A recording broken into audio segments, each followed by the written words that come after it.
دیکھیے معتصم باللہ جو عباسی خلیفہ ہے، 8ویں نمبر کا خلیفہ ہے، 37 عباسی خلیفہ گزرے ہیں، ان 37 میں سب سے کمزور ترین خلیفہ ہے۔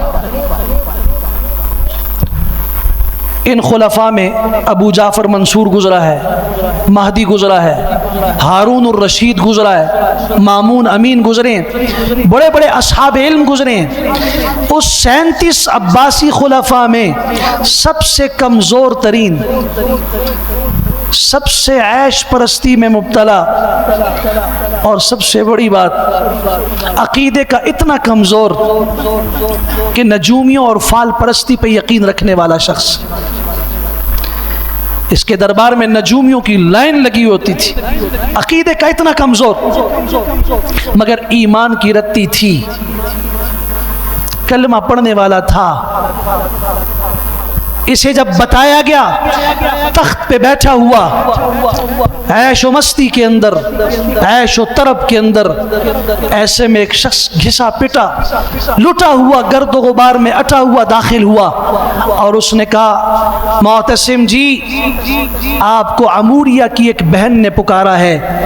عموریہ کے بازار میں ایک مسلمان خاتون کو چہرے کے اوپر ایک ظالم عیسائی نے تھپڑ مارا، وہ بڑا طاقتور تھا، اس مظلوم بہن کی زبان سے نکلا واہ معتصمہ، وہ ہمارے اوپر حکومت کرنے والے حکمران معتصم، تم کہاں گم ہو گئے، تم کہاں سو گئے؟ آج تمہاری ایک بہن کو سرے بازار طاقتور شخص چہرے کے اوپر تھپڑ مار رہا ہے۔ جب اس کی یہ زبان سے آواز اٹھی ہے، اس ظالم عیسائی طاقتور نے ہنس کے کہا معتصم ہزاروں میل دور ہے، وہ تمہاری پکار کیسے سنے گا؟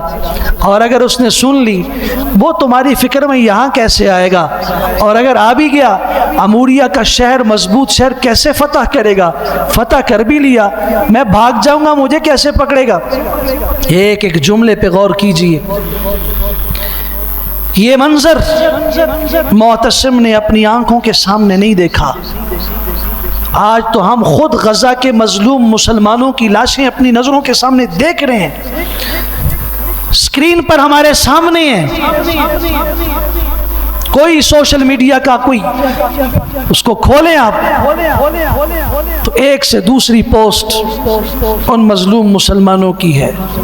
کوئی ہجرت کر رہا ہے، کوئی ملبے کے نیچے دبا ہوا ہے، کسی کے ہاتھ میں بچوں کی لاشیں ہیں، کسی کے اوپر بمباری ہو رہی ہے، کوئی کلمہ پڑھتے ہوئے اور مسلمانوں سے بات کر رہا ہے، اپنا پیغام اور درد سنا رہا ہے، اوپر سے میزائل آیا، آدھی بات وہیں پہ ختم ہو گئی۔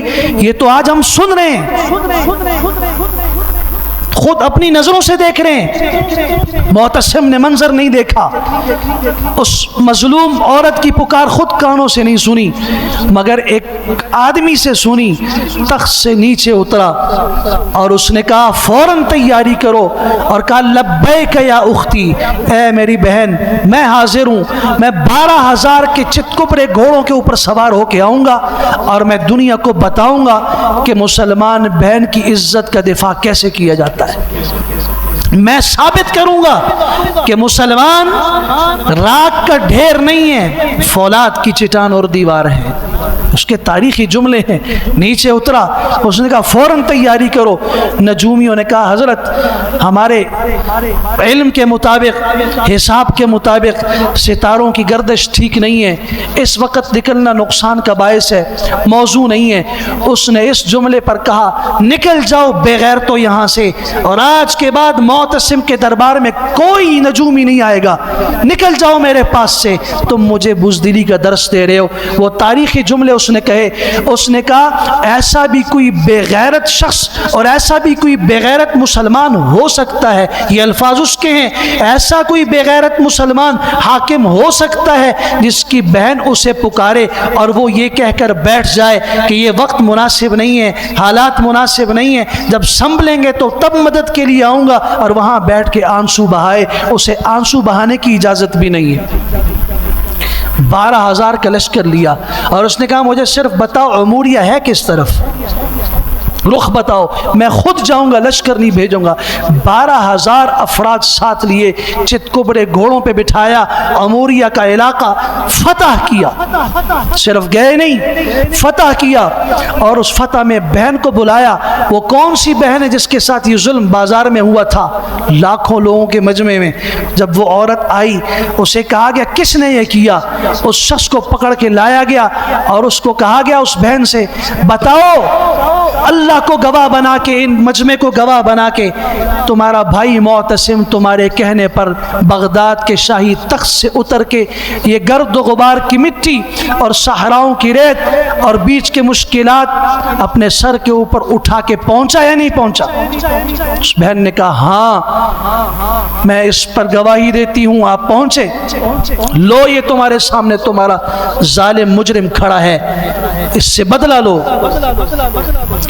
اس بہن نے کہا بس مجھے اللہ کی نصرت کی طلب تھی، شاید وہ میرا تھپڑ اور اس پہ میرا وہ جملہ اور آپ کی یہ بیداری اس پورے خطے کی ہدایت اور کایا پلٹنے کا سبب بن گئی۔ کبھی کبھار ایک تھپڑ پورے علاقے کی حالت کو بدل دیتا ہے، مگر اس کے لیے مردہ ضمیر نہیں چاہیے، اس کے لیے زندہ مسلمان چاہیے۔